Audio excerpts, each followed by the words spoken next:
مظفر گڑھ کے دور دیہات قصبے میں موجود ہیں اور دنیا کو دکھا دینا چاہتے ہیں، اور وہ دیکھ بھی رہے ہیں۔ آپ شاید اتنے نہ دیکھ رہے ہوں جتنا وہ دیکھ رہے ہیں اور پسینے صاف کر رہے ہیں کہ میاں یہ انسانوں کا امنڈتا سمندر کس لیے آیا۔ میرے بھائیوں، آقا علیہ السلام جس وقت بیت اللہ کی فتح کے موقع پر تشریف لے گئے تھے تو اس آیت کریمہ کو پڑھتے ہوئے گئے، قُلْ جَاءَ الْحَقُّ وَزَهَقَ الْبَاطِلُ۔ اے میرے پیغمبر اعلان فرما دو، یہ اعلان صرف فتح مکہ کے لیے نہیں تھا، یہ اعلان تمہارا اتنا چمکے گا۔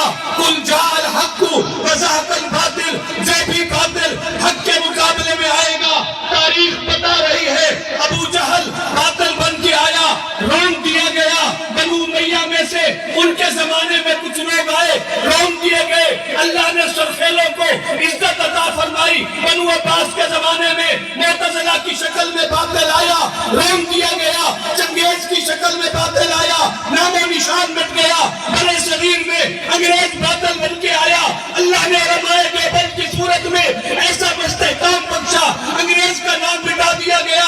ارے اگلے دن میں اور یہ مقبول جان کی بات سن رہا تھا، اس نے کہا میں نے اللہ سے دعا مانگی تھی جب افغانستان پر طاغوتی قوتوں نے حملہ کیا، اس وقت ہمیں ٹیکنالوجی کا دعویٰ کرنے والوں کے لیے میں نے دعا مانگی، میرے اللہ مجھے بھی اس وقت تک زندہ رکھ، پرویز مشرف کو بھی زندہ رکھ، وہ دیکھ لے کہ اللہ والے زندہ باد ہیں اور وہ ٹیکنالوجی والے اپنی مار کھا کے چلے گئے ہیں۔ پر مجھے کہنے کا حق ہے، یہ قرآن کی آیت کس طرح روز روشن کی طرح واضح ہے، قُلْ جَاءَ الْحَقُّ وَزَهَقَ الْبَاطِلُ إِنَّ الْبَاطِلَ كَانَ زَهُوقًا۔ حق کا مزاج بڑھنا ہے، باطل کا مزاج مٹنا ہے، حق کل بھی قائم تھا، حق آج بھی قائم ہے۔ نعرہ تکبیر، مدارس دینیہ۔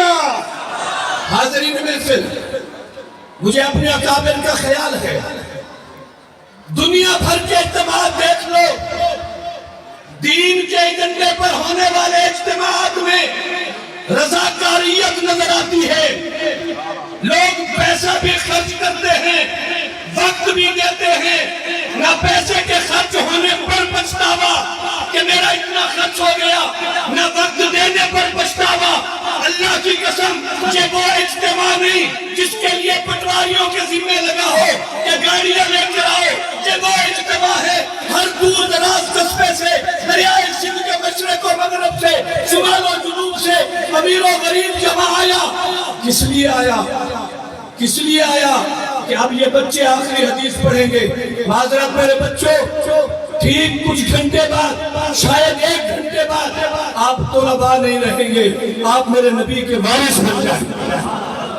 آپ طلباء نہیں رہیں گے، تمہاری ان دستاروں میں ذمہ داریاں ہیں، پھولوں کی مالاؤں میں ذمہ داریاں ہیں، تم نے 1400 سال کے تسلسل کو قائم رکھنا ہے، ختم نبوت کو بھی قائم رکھنا ہے، ناموس رسالت کو بھی قائم رکھنا ہے، حیات النبی کو بھی قائم رکھنا ہے۔ میں سلام پیش کرتا ہوں 1400 سال سے ان تمام اکابر کو جنہوں نے مدارس کے اس ماحول کو زندہ رکھا، اور آج مدارس کی یہ بہاریں ہمیں نظر آ رہی۔